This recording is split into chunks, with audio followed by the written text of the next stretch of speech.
आज आरबीआई ने ऐसा कदम उठाया जिसने पूरी दुनिया को सोचने पे मजबूर कर दिया। कहा जाता है कि हाथी के दांत दिखाने के ओर और खाने के ओर। आज आरबीआई की चाल भी कुछ ऐसी ही दिखती है। बाहर से लगा कि आरबीआई डॉलर बेच रहा है, लेकिन अंदर जो हो रहा था वह भारत की आर्थिक ताकत को मजबूत कर रहा है। इसी वजह से आज पूरी दुनिया भारत को देख रही है। अमेरिका के बाजार, डॉलर इंडेक्स और दुनिया भर के करेंसी ट्रेडर्स एक ही सवाल पूछ रहे हैं, आखिर आरबीआई चाहता क्या है और वह क्या कर रहा है।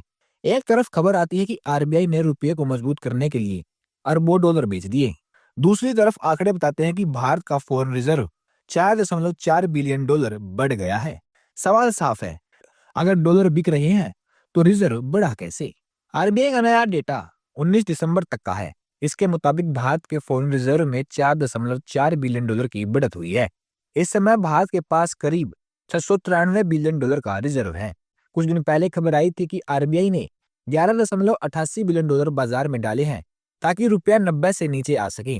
असर दिख रहा है और आज डॉलर के मुकाबले रुपये करीब 89.80 पर चल रहा है।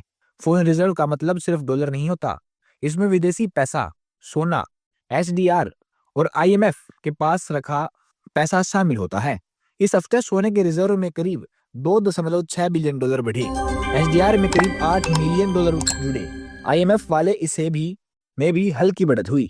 अब बड़ा सवाल फिर सामने आता है, अगर आरबीआई डॉलर बेच रहा है तो रिजर्व घट क्यों नहीं रहा। इसका आसान जवाब है फोरेक्स स्वैप। इसमें आरबीआई बैंकों से डॉलर लेता है और बदले में रुपया देता है। इससे बाजार में पैसा आता है, कुछ महीनों बाद वही डॉलर लौटाए जाते हैं और रुपए वापस ले लिए जाते हैं। अगर आरबीआई सीधे डॉलर बेचता तो रिजर्व कम बिकता, दुनिया के बाजार डर जाते। लेकिन आरबीआई ने रुपए को भी संभाला और बाजार को भी शांत रखा। बिना शोर, बिना हंगामे एक चाल चली गई और पूरा खेल बदल गया। यही होती है असली ताकत, जो दिखती कम है लेकिन असर बहुत बड़ा करती है। अब आपकी बारी है।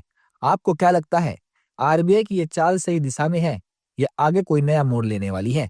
कमेंट में अपनी राय जरूर बताएं और कमेंट में लिखिए जय हिंद। ऐसी ही आसान भाषा में समझाई गई बड़ी खबरों के लिए चैनल को सब्सक्राइब कीजिए ताकि अगली कोई भी बड़ी खबर आपसे छूटे न।